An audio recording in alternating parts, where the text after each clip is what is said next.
I sent her everything. $200,000. Every check, every wire transfer. I believed her mother was dying. I believed every tear, every voice message at 2 a.m. But her mother wasn't sick. She was never sick. And I was just the fool who kept signing his name on the dotted line. I was sitting on my couch in Brandon, staring at my phone when her face filled the screen. She was laughing at something I'd just said. Something stupid, probably. Something that wouldn't have made my ex-wife crack a smile during our entire 23-year marriage. But Christina laughed like I was the funniest man alive. She had this way of throwing her head back when she really got going. Her hand would cover her mouth and her eyes would crinkle at the corners. I said, "What's so funny, baby?" And she said, "You, Brent, you're so funny. The way you tell stories. I could listen to you all day." Nobody had said anything like that to me in decades. My ex-wife used to tell me I talked too much, that I repeated myself, that nobody cared about my boring insurance stories. But Christina cared, or at least she pretended to care so well I couldn't tell the difference. I'm 64 years old, retired, divorced 12 years now. My kids are grown and they've got their own lives 7 states away. My son Brandon Jr. calls on my birthday if he remembers. My daughter Melissa texts every couple months, asking if I'm eating right, if I'm taking my blood pressure medication. That's about it. The house is quiet. Too quiet. Some days I'd go from morning to night without hearing my own voice out loud, except when I'd talk to myself making coffee or curse at the TV during football games. Then the pandemic hit and everyone was locked inside, and I got desperate enough to try one of those international dating apps, Filipino Cupid. I swore I'd never be that guy, the lonely American looking for a young wife overseas. That's what losers did. Guys who couldn't get women their own age. But loneliness does strange things to a man. Makes you justify things you swore you'd never do. She was 28 when we matched. From Valenzuela. I had to Google it. Just outside Manila, about an hour north, depending on traffic. She worked at a call center doing customer service for an American cable company. Night shift, Manila time, which meant she was awake when I was awake. Her English was perfect, better than mine half the time. She used words like facilitate and accommodate. Said things like, "I appreciate your patience," professional, polite. She texted me every single day. "Good morning, Brent. How did you sleep? How was your day? What did you eat for lunch? Did you do anything fun?" Little things that made me feel like someone cared whether I woke up or not. We video called that first week. She was beautiful. I'm not going to pretend she wasn't. Petite, maybe 5'2". Long dark hair that fell past her shoulders. Brown eyes. Smooth skin. This shy smile that made my chest tight. I asked her why she'd want to talk to an old guy like me, and she said, "Age doesn't matter, Brent. Character matters. American men are more respectful, more mature. Filipino men are boys. They don't have their lives together. They cheat. They drink. They don't treat women right." I believed her. God, I wanted to believe her. For 3 months, we talked every day. She'd call me after her shift ended, 3 a.m., my time. I'd wake up to her ringtone and stumble to the couch half asleep. We'd talk for hours. She told me about her family. Her mom, Nane Loida, who used to work as a seamstress, but her hands were too arthritic now. Her younger brother, Carlo, who couldn't find steady work, who'd tried everything from construction to delivery driving, but nothing stuck. Her 2 little nephews she helped raise because her sister-in-law worked days and Carlo worked nights when he could find shifts. She'd ask me about Florida, about my job, about what it was like growing up in America. I told her about my career in insurance, 32 years assessing claims, calculating risk, making sure people got what they were owed when life went sideways. She said, "You seem like a good man, Brent, a man who helps people." That's rare. Most people only think about themselves. I hadn't felt like a good man in a long time. My ex-wife made sure I knew all the ways I'd failed as a husband, how I worked too much, how I never listened, how I was emotionally unavailable, how she'd wasted her best years on me. But Christina made me feel like maybe I wasn't a total waste, like maybe I had something left to offer. Then one night, everything changed. I called her at our usual time and her face was red. eyes swollen. She could barely look at the camera. She was in her bedroom. I could see the thin curtains behind her, the concrete wall. She was wearing one of those oversized sleep shirts. Her hair was pulled back messy. I said, "What's wrong, baby? Tell me." She shook her head, wiped her eyes with the back of her hand. She said, "It's nothing, Brent. Don't worry about it." But I pushed. I said, "Christina, I can see you've been crying. Please tell me what happened. Are you okay?" She started crying harder, really crying, the kind where you can't catch your breath. She said, "My mom went to the doctor today. They found something." My stomach dropped. I said, "What do you mean they found something?" She could barely get the words out. Said they did tests, blood work, a scan. They found masses in her abdomen. The doctor said it's cancer, stage 3, that she needs to start chemotherapy right away or it's going to spread everywhere. I felt the air leave my lungs. I said, "Oh my God, Christina, I'm so sorry." "Is she okay?" "What did the doctors say?" Christina wiped her face. Said the public hospitals are overwhelmed. Hundreds of people waiting for treatment. Her mom can't wait that long. The doctor said private treatment is the only option, but it's expensive. More than our whole family makes in a year. She started crying again. Said, "I don't know what to do, Brent. I'm so scared. I don't want to lose her." I didn't even think. I said, "How much?" She said, "What?" I said, "How much for the treatment?" She said, "No, Brent, I'm not asking you for money. I just needed to tell someone. I just needed to talk to someone who cares." But I kept asking. I said, "Christina, please tell me. How much do they need?" She hesitated. Then she said, "The first round of chemotherapy is $3,000, plus medication. Maybe $3,500 total." I told her I'd send it. She said no. She said, "Brent, you can't do that. We barely know each other. This isn't your responsibility." I said, "I want to help. I care about you. I care about your family. Your mom deserves a chance to fight this." She cried harder. Said, "Thank you. Thank you so much. I don't know what to say. You're an angel, Brent. You're literally an angel." I wired the money the next morning. Western Union, $3,500. She sent me a photo that afternoon. Her mom in a hospital bed, thin, pale, gray hair, IV line in her arm, oxygen tube under her nose. She looked so frail lying there under that thin white blanket. Christina sent a voice message, her voice shaky. She said, "My mom is crying, Brent. She can't believe a stranger cares more than our own relatives. My uncle said he'd help, but he never came through. My cousin said they'd chip in, but they have excuses. But you didn't hesitate. You're saving her life. How do I ever thank you for that?" I told her she didn't need to thank me, that I was happy to help, that family takes care of family. And in my mind, we were already family. We'd been talking every day for 3 months. We'd said, "I love you." We'd talked about me visiting, about her maybe coming to Florida. We had plans. This wasn't some random girl. This was the woman I was going to spend the rest of my life with. And for the first time in years, I felt like I mattered. Like I was doing something that actually made a difference. My whole career I'd been denying claims, telling people, "Sorry, your policy doesn't cover that. Sorry, you're out of luck."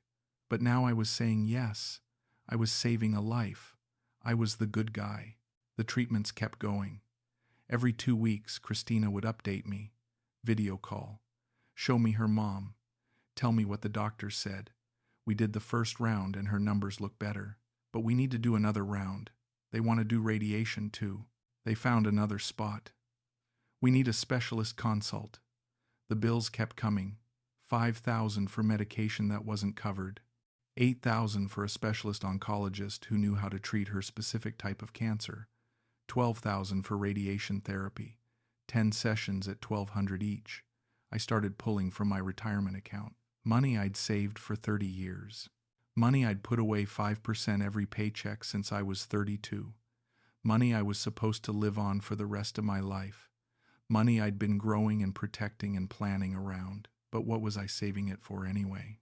To die alone in this empty house with a big bank account. At least now it was going to something that mattered.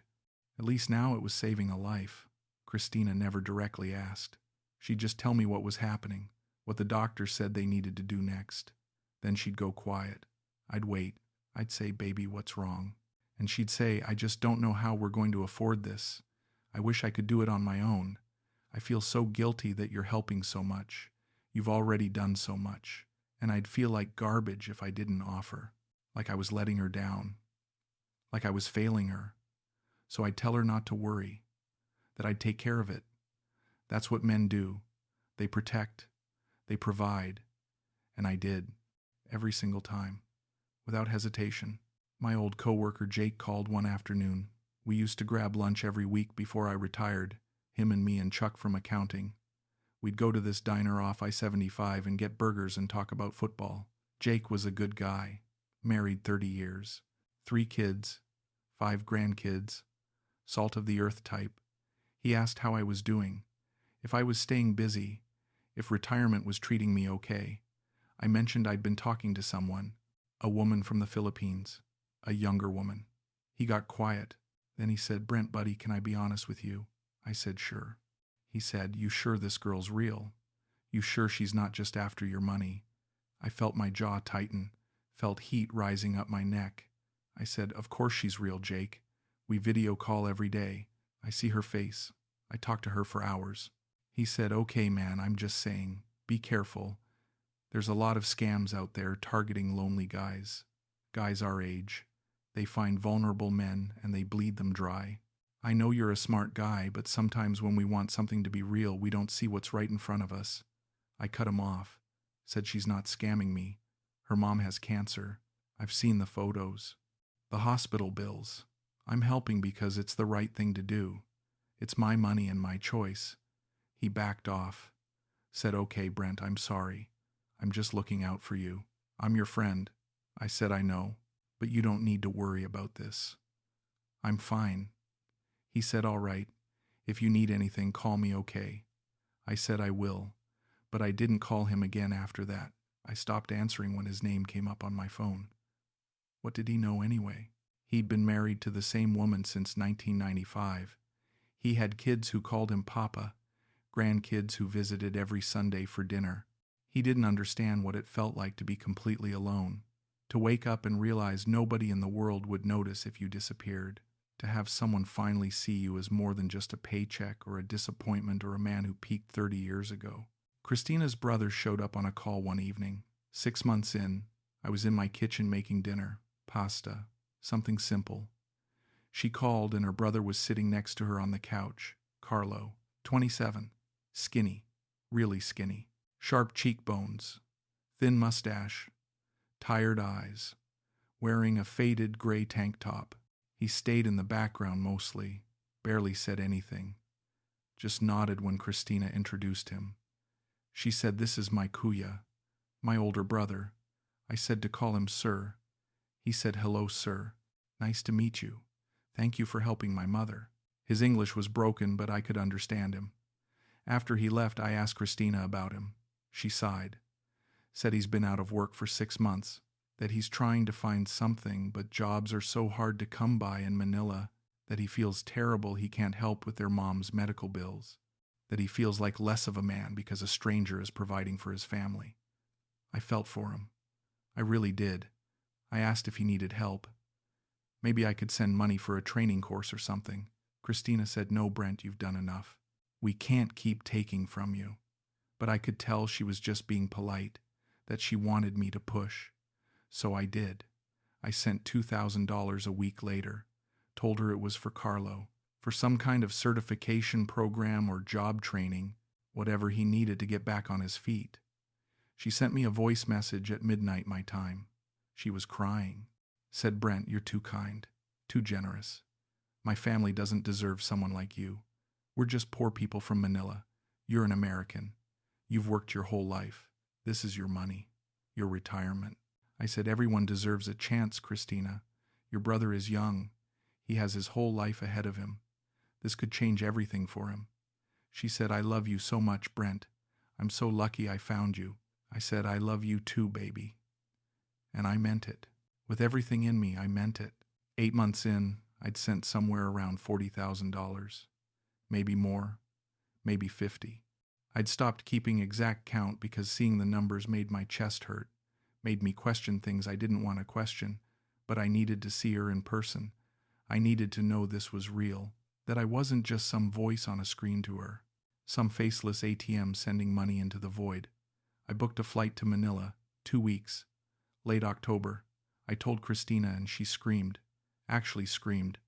Said, "Are you serious, Brent? Are you really coming?" I said, "Yes, baby, I want to meet you. I want to meet your family. I want to see where you live." She started crying. Happy tears this time. Said, "I can't believe you're really coming. I've dreamed about this." She picked me up at the airport, Ninoy Aquino International. I came through customs exhausted, 15-hour flight, layover in Tokyo. My back hurt, my knees hurt, everything hurt. But then I saw her standing there holding a little sign with my name on it. Brent, heart drawn around it. She was smaller in person, more delicate. When I walked over, she jumped into my arms, wrapped her legs around my waist. I almost fell over. She smelled like coconut shampoo and something sweet I couldn't place. She kissed me right there in the airport, in front of everyone. Said, "I can't believe you're real. I can't believe you're actually here." We got in a taxi, old beat-up sedan, no air conditioning, windows down, hot Manila air pouring in. She held my hand the whole ride, kept looking at me like she couldn't believe I was sitting next to her. I kept looking at her too. She was exactly like her photos. Same face, same smile, same shy way of tucking her hair behind her ear. We drove through the city, jeepneys everywhere, motorcycles weaving through traffic, street vendors, crowds of people, noise, chaos. Nothing like Brandon, nothing like the quiet suburban streets I'd spent my whole life on. Her house was in a crowded neighborhood, narrow streets, houses stacked right next to each other, barely any space between them, kids playing in the alleys, laundry hanging from windows, dogs barking, music playing from somewhere. The house itself was tiny. Concrete walls, metal roof, blue paint peeling off in places. Maybe the size of my garage back home. 5 people living there. Her mom, her brother, her sister-in-law, 2 nephews under 5. I met her mom that first day, Nane Loida. She was sitting in the living room in a plastic chair, the kind you'd take to the beach. Thin, gray hair pulled back in a bun, wearing a loose floral dress. She did look weak, pale. Her hand shook a little when she reached out to touch my arm. She said something in Tagalog, long, emotional. Cristina translated. She says, "Thank you for helping us, that you saved her life, that she prays for you every night, that God sent you to us." I felt a lump in my throat, told her it was nothing, that I was glad I could help, that no mother should have to suffer. Cristina translated and her mom started crying, reached up and hugged me, this frail old woman holding on to me like I was her son. We spent the week together. Cristina took me around Metro Manila. We visited Mall of Asia, walked around, got food at Jollibee. She showed me everything. The bay, the parks. We went to Luneta, Rizal Park. She held my hand everywhere we went, kissed me in public, didn't care who saw. She introduced me to her friends, 3 girls from her call center. They giggled when they met me, whispered things in Tagalog. Cristina smiled, said they think you're handsome. They can't believe you're my boyfriend. I met her Uncle Tito Ben one afternoon, quiet guy, mid-50s maybe, drove a beat-up Toyota. He took us to Tagaytay. Up in the mountains, we looked at the volcano, ate at a restaurant overlooking the lake. I gave him money for gas and food, $200. He tried to refuse, but Cristina said, "Just take it, Kuya. Brent wants to help." He took it, said, "Thank you, sir. You're very kind." Cristina held my hand in the back seat on the way home, put her head on my shoulder, said, "I'm so happy, Brent. This is the best week of my life." I said, "Mine too, baby." And I meant it. I felt alive, actually alive, like my life had meaning again, like I wasn't just killing time until I died. But there were small things, things I noticed but didn't want to see. Her phone was always buzzing. She'd glance at it and her expression would change, go from smiling to serious in a second. She'd step away to take calls.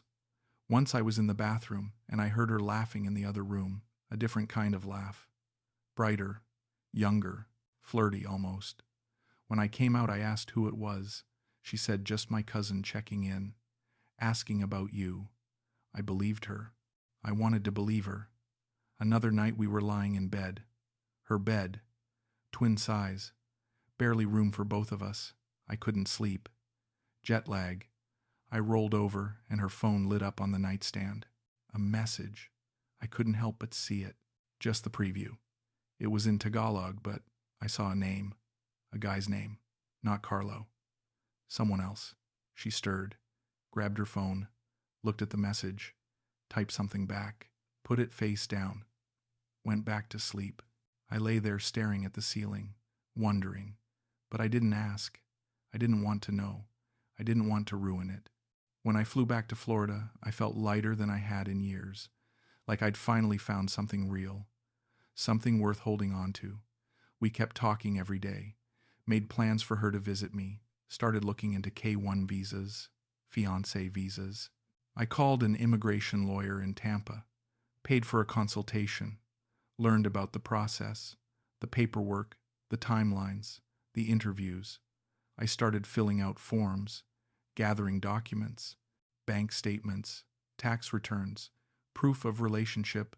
I printed out our messages, hundreds of pages, proof we'd been talking for almost a year, proof this was legitimate, real. Then 2 weeks after I got back, she called, crying again. I was in my kitchen making coffee when her face appeared on my screen, tears streaming down her cheeks, mascara running. She was in her room, door closed.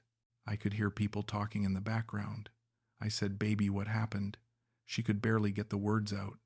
She said, "It's my mom. She had a relapse. The cancer spread. They did a scan, and it's in her liver now. The doctors are saying we need to do experimental treatment, some kind of new therapy, but it costs $25,000 up front, before they'll even start." I felt like I'd been punched in the stomach. I said, $25,000. She said, "I know, Brent. I know it's too much. I shouldn't have even told you. I'm sorry, but I don't know what else to do."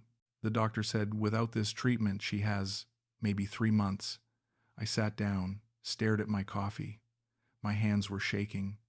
I didn't have that kind of cash sitting around. Not anymore. I'd already drained most of my savings. But I couldn't say no. Not when her mom's life was on the line. I said, "Give me a few days. Let me figure something out." She said, "No, Brent. I can't ask you to do this. You've already done so much." I said, "You're not asking.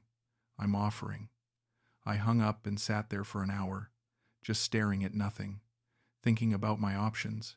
I took out a home equity line of credit, used my house as collateral, the house I'd paid off 3 years ago, the house I'd worked 32 years to own free and clear. I borrowed $30,000 against it. Figured I'd need a little extra for closing costs and fees.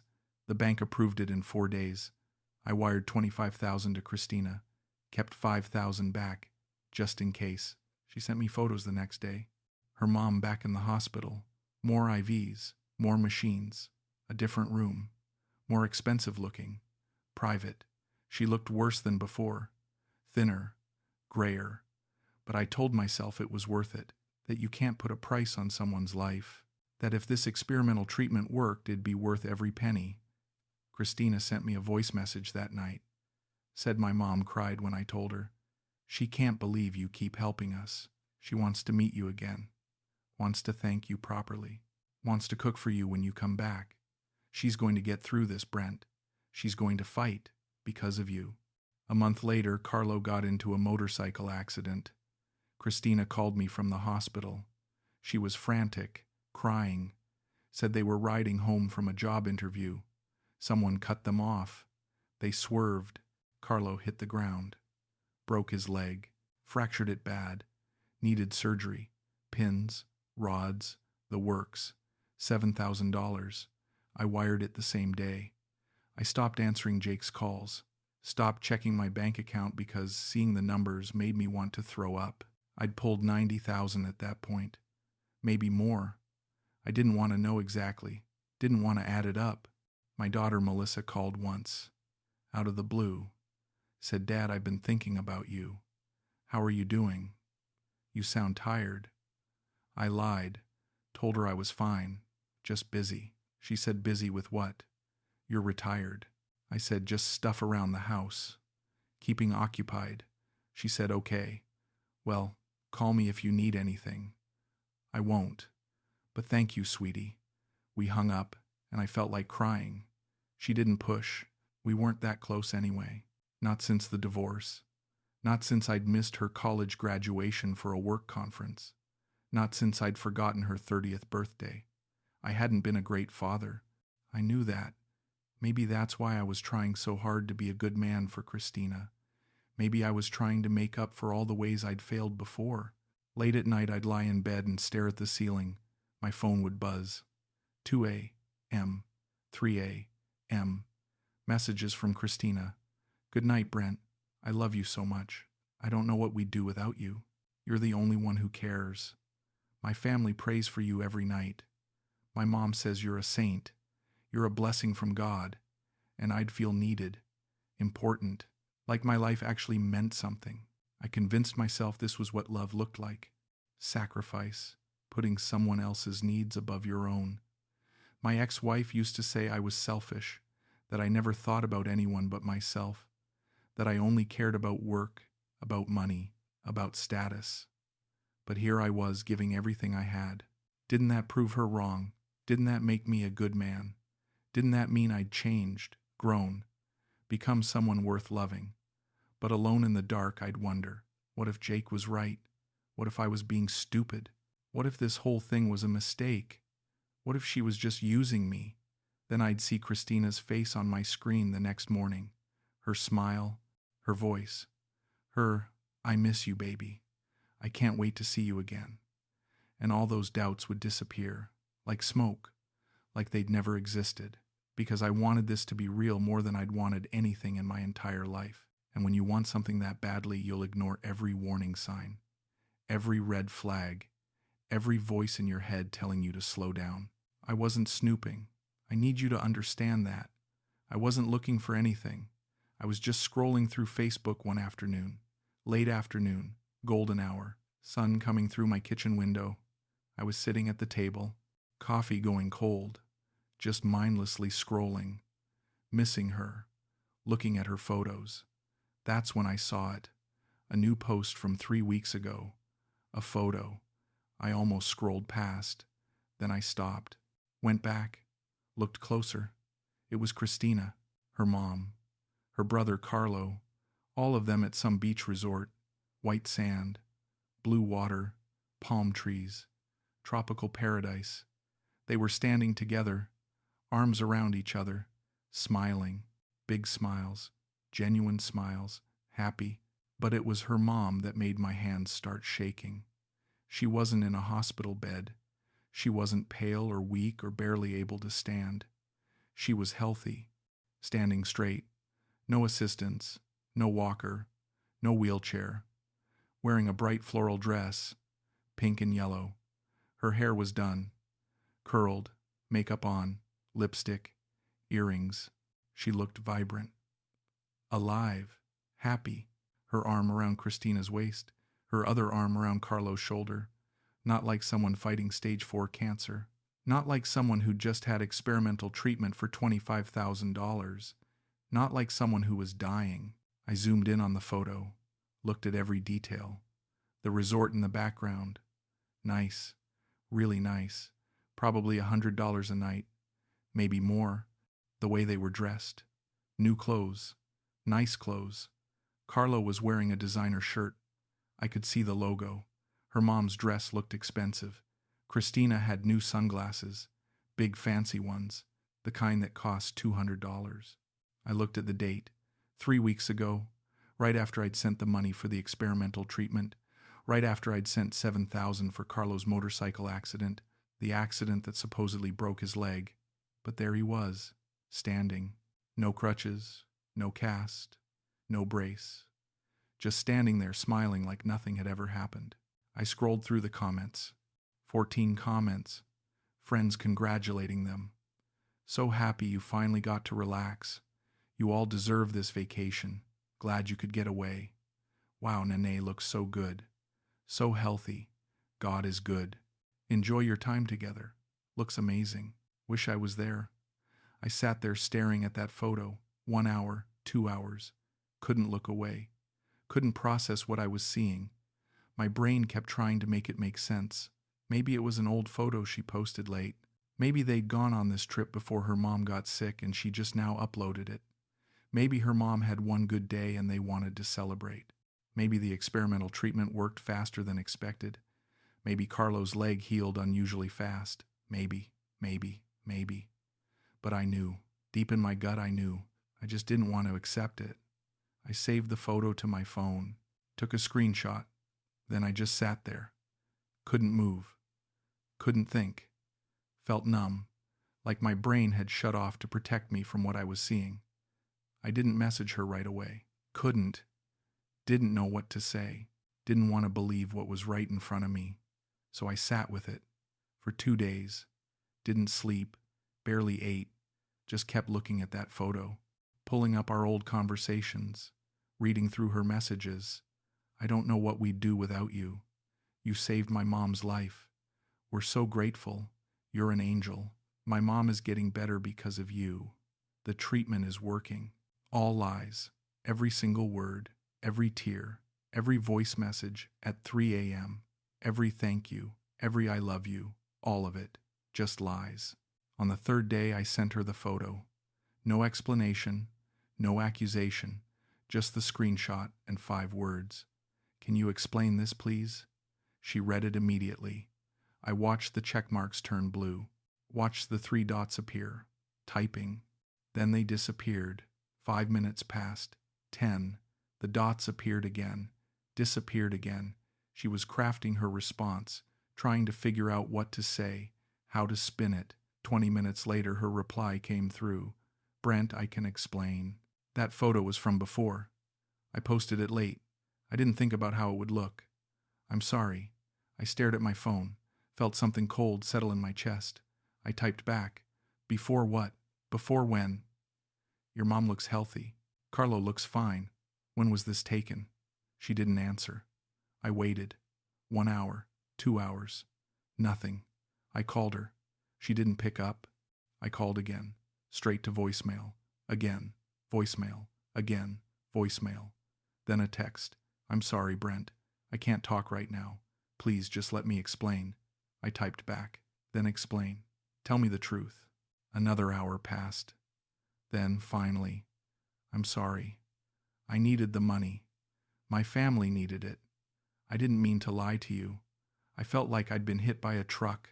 Just stared at those words. Read them over and over. I typed. So your mom isn't sick? Her reply came faster this time. She was sick. Years ago. But she's fine now. She's healthy. The cancer's gone. It's been gone for 3 years. I couldn't breathe. I said, what about the treatment? The chemotherapy, the radiation, the experimental therapy, the $25,000. She said I made it up. I needed money for the house. For my family. I didn't know how else to ask. I asked about Dr. Soriano, the specialist, the oncologist who supposedly knew how to treat her specific type of cancer. She said I made him up too. I Googled his name, found a real doctor in Manila, used his information. I thought it would make it more believable. I felt sick, actually nauseous.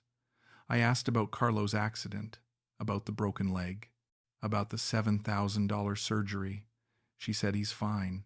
He was never hurt. I needed money for his training course, the real one, not the fake one. He got certified as an electrician. He's working now.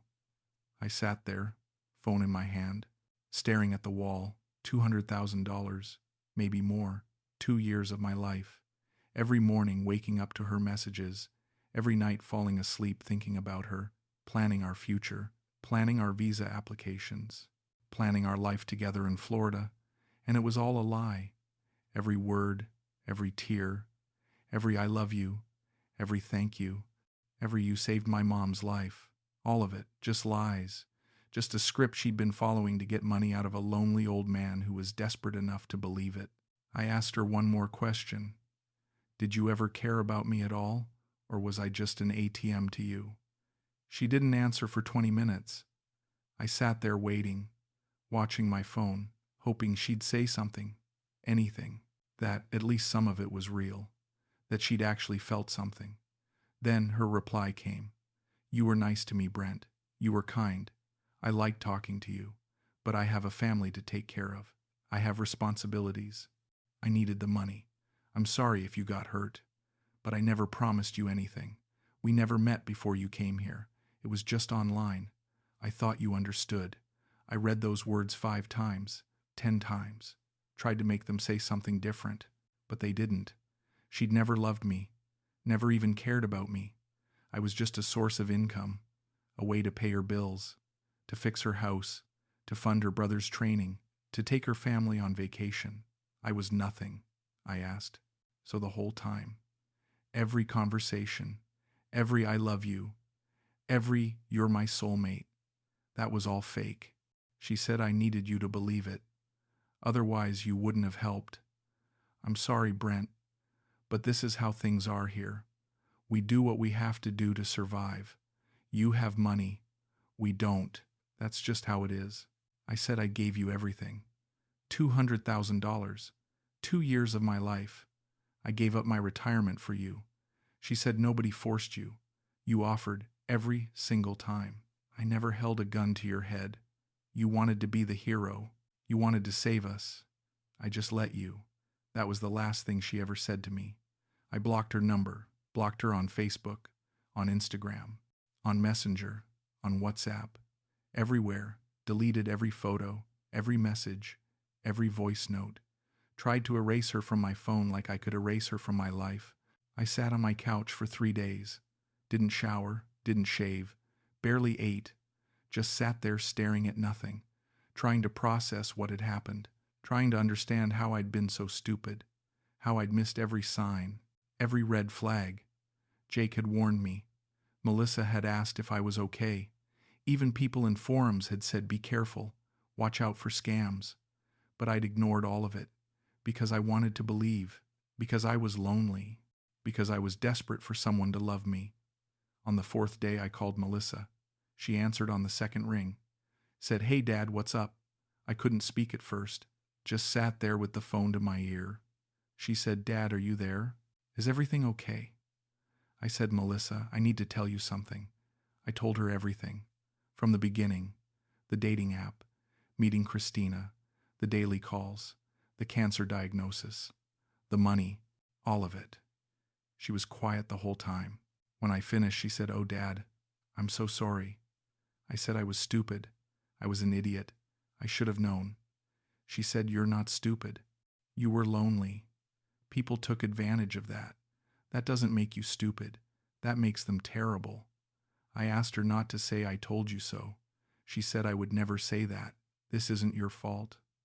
I said it is my fault. I ignored every warning. I wanted it to be real so badly I made myself blind. She said, I'm coming over. I'll be there in 2 hours. She drove 7 hours from Georgia, showed up at my door with groceries and a sleeping bag, stayed the whole weekend.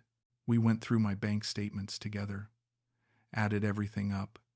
$198,000, not including the home equity line of credit, not including the interest, not including what I'd borrowed against my $401k that I'd have to pay back. She didn't lecture me, didn't tell me how stupid I'd been, just sat there with me, made me eat, made me shower, made me talk. She said, what are you going to do? I said, I don't know. Report her maybe. She said, to who? The police, the FBI. I said, I don't know. She said, Dad, she's in another country. The money's gone. You're never getting it back. I know that sounds harsh, but it's true. You need to accept it and figure out how to move forward. I said, I don't know how to move forward. I gave her everything. She said, no. You gave her money. That's not everything. You still have your house, your health, me, Brandon, your friends, your life. The money's gone, but you're still here. And that's what matters. Jake called a week later. I almost didn't answer. Let it ring 4 times, then picked up. He didn't say anything at first. Neither did I. Then he said Melissa called me, told me what happened. I'm sorry, Brent. I'm really sorry. I said you were right. You tried to warn me. He said that doesn't make me feel any better. You're my friend. I hate that this happened to you. I said I should have listened. He said maybe. But it's easy to see things clearly when you're on the outside. When you're in it, everything's different. You wanted to believe her. That's not a crime. That just makes you human. We talked for an hour. First real conversation we'd had in months. He asked if I wanted to get lunch. I said, yeah, maybe. He said Thursday. Our old place. I'll pick you up. I said, okay. He picked me up Thursday. Same diner off I-75. Same booth we used to sit in. Same waitress who'd been there 15 years. She said, Brent, I haven't seen you in forever. How are you? I said, I'm okay, Betty. Just been busy. She said, well, it's good to see you. The usual. I said, yeah, the usual. Jake and I didn't talk about Christina. We talked about football, about his grandkids, about his son who just got promoted. Normal things, boring things. But it felt good, felt normal, felt like maybe I could have a life that didn't revolve around pain and humiliation. I spent weeks going through my finances, trying to figure out how bad the damage was. I'd pulled $198,000 from my retirement accounts. Early withdrawal penalties. Taxes. I'd end up paying $60,000 in penalties and fees. The home equity line of credit was $30,000. I'd have to make payments on that. $400 a month for 10 years. The 401k loan was $15,000.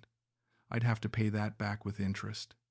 Altogether, I'd lost close to $250,000 when you factored in penalties and interest. Money I'd been saving since I was 32. Money I was supposed to retire on. Money that was supposed to last me 20 or 30 years. Gone. I'd have to go back to work, part-time at least. Maybe full-time. At 64, I applied at Home Depot, at Walmart, at Target, got hired at Home Depot, garden section, minimum wage, 20 hours a week, not enough to live on but better than nothing. I started going to a support group, Melissa found it, for men who'd been scammed in online relationships. It met at a church downtown every Thursday night.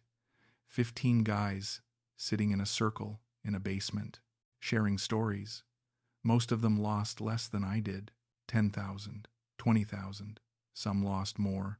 One guy sent his girlfriend 300,000 over 4 years, bought her a house, a car, paid for her parents' medical bills, her brother's education, her sister's wedding. Never met her in person. She stopped responding one day and that was it, just gone. We don't judge each other. We just listen, share our stories, try to figure out how to move forward, how to trust again, if that's even possible. I don't know if I'll ever meet someone else. Don't know if I want to. The thought of putting myself out there again makes me feel sick. What if it happens again? What if I'm just one of those men who's easy to fool? Who'll believe anything if it comes with a pretty smile and kind words? Maybe I'm better off alone. At least that way nobody can hurt me. Nobody can take advantage of me. Nobody can make me feel like a complete idiot. But that's not really living, is it? That's just existing, waiting to die. Melissa says I need to forgive myself, that I made a mistake but it doesn't define me, that I was trying to do something good, that most people wouldn't have helped at all, that at least I tried to make a difference. She says the problem wasn't me trying to help. The problem was someone taking advantage of that kindness. She says I shouldn't stop being kind just because someone was cruel, but it's hard to see it that way, hard to feel like anything other than a fool. A 64-year-old fool who threw away his life savings for a woman who never loved him, who never even cared about him, who saw him as nothing more than a source of income. I look at that Facebook photo sometimes, still have it saved on my phone even though I probably shouldn't. I look at Christina's smile, her mom's healthy face, the way they're all so happy, and I wonder if they think about me at all, if they feel guilty, if they lie awake at night thinking about the man they scammed out of $200,000, or if I'm just another transaction to them, another stupid American who handed over his money and got nothing in return. I think they already moved on. Found someone else probably. Some other lonely man looking for love. Some other guy who just wants someone to care about him. And they'll do it all over again. The sick mother story, the dying relative, the emergency medical bills. Whatever works, because it worked on me. So why wouldn't it work on someone else? The house feels emptier now than it did before I met her. At least before I was just lonely. Now I'm lonely and humiliated. Lonely and broke. Lonely and fully aware that I spent 2 years of my life in love with someone who never existed. The Christina I knew wasn't real. She was a character, a role she played to get what she needed, and I fell for it completely. Gave her everything, my money, my time, my hope, my belief that maybe I could still have something good in my life, and she took it all. I don't hate her. I should, but I don't. I'm angry at her, at myself, at how badly I needed to believe. But mostly I'm just tired. Tired of thinking about it.